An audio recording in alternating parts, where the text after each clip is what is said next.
organizations like Mapendo. So it's our pleasure to be here. Let me tell you two thoughts regarding New York City and the reality of the playing field here, and this may set the tone for today's debate. So we're triple bottom line companies and technology and boats and all kinds of things, and I was a poor kid, built this all myself, and we're doing it all the time with the environment and society as a bottom line in addition to profit. But here's a thought for folks who don't necessarily have the heart for corporate social responsibility but want a different reason for it.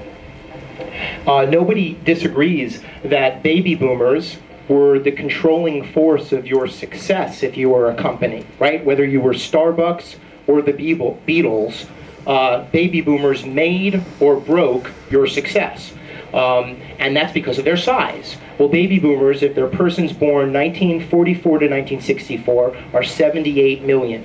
They were followed by Generation X, 65 to 85, about 55 million people, much smaller, so considered lazy and all kinds of crazy things. And they were followed by this Generation Y. Does anybody know how big Generation Y is? So if Generation Y is 1985, people born 85 till 2005, it's the same. It's 78.5 million people. So the next 50 years, folks are going to talk about what is Generation Y thinking, and what is this enormous consumer population thinking about. But it's more pressing, because at the turn of the century, the last century, there was a generation that was 25 years big. And most demographers believe that Generation Y is still being born through 2010. I'm happy to report I had a baby a month ago, a baby boy, my second. Thank you. And so he's a Generation Yer. And if you look at the press, it doesn't get a lot of press, but Brooklyn and Queens both had record-breaking birth rates, because a lot of boomers married Xers about a month ago. So Generation Y are folks born 85 to 2010, and here's the punchline. Here's one punchline.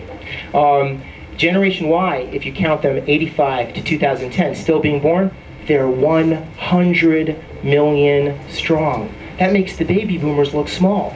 So there's this unbelievable consumer population. So if you're just a demographer, not on the right, not on the left, you don't care about politics, you can predict that the president this year, last year, would be someone who spoke to Yers the way they speak, the way they communicate, and had a message that spoke to their values. So here's the real punchline for tonight's debate.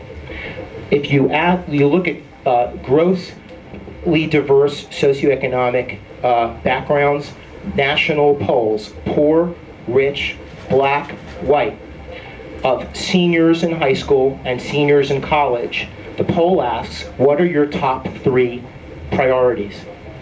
The war in Iraq doesn't even get a response. The economy, under 24%. The economy, under 24%. Getting a job, under 25%. So what are they answering?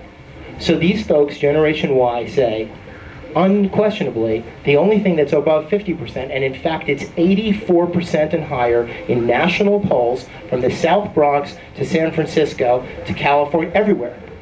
What is their answer? Their answer is the society around me and the environment and the air that I breathe. Because they're thinking about sustaining their world. That's what the Yers thinking. And this incredible 100 million strong consumer population is demanding of small business, of government, of non-government organizations, that they address sustainability. Otherwise we won't have a planet left.